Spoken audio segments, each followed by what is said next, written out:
Dr. William Mays interviewed me. Yeah, okay. And while I was there, he interviewed me for the job.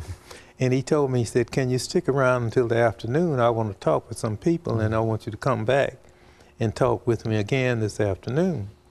So I went back and talked with him. He said, I'll offer you department head. But he said, now one thing, we don't steal faculty members from other institutions. I'm going to call Dr. Davis and let him know what we've offered you. So he did. You know what Dr. Davis did? He called my wife. He called my wife, and she didn't even talk with me. Call your wife. Called her and talked with her a long time to find out if and she told him she wasn't going because she was in school. She said, well, I'm not going, I'm going to stay here. So the next day he saw me in the parking lot, and he told me, he said, well, you know, I got an opportunity to increase your salary. And he said, I'm putting your wife on the payroll also. I said, well, Dr. Davis, she's a student. She will be an assistant in the psychology department, he said. So what happened to me, I just said, I tell you, Dr. Epps, you remember him? Yeah, I remember. Mr. Epps, he told me, he said, you better not leave these people you know. And I was ready to go to Morehouse. But Dr. Davis approached me, and when he talked with me and told me what he was doing, I found out, I said, well, you know, I'm not going to leave here. So I remained at TSU. We started drawing a lot of students in the department, and I went to Washington and got a grant for graduate students to have a program in psychological services. And our students began to go into different areas and serve. I remember I sent one to someplace in Maryland, a state hospital, something like that. And he's here in the town in Nashville now. Our students began to go all over the country, and they were well known as students who finished psychology at Tennessee State are strong students. They went to graduate school. One of my students said to me one day, she met me in Washington, was a former student. She said, I went to Harvard and I got my master's degree.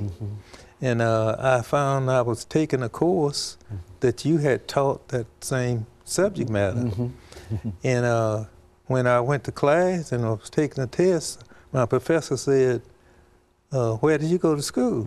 So I told him Tennessee A&I. Said the only thing is they'll never heard of it. And she said, I got a B out of your course, but I got an A at Harvard.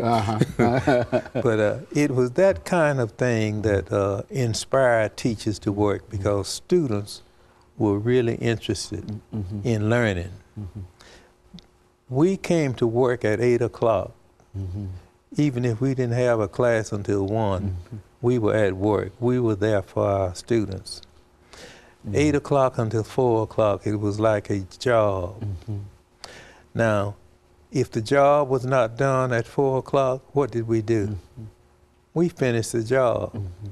The hour didn't mean anything. So that's the kind of experience that I had. Now, we've got about 2 minutes, Dr. Atchison. Say something about President Davis. I mean, he was, his athletic programs, and 2 minutes. Well, Dr. Davis had a way of working with the one that would get the best out of them. And they didn't, you know, you didn't mind the way he worked. And he liked to deal with you when it was something personal like that he wanted you to do.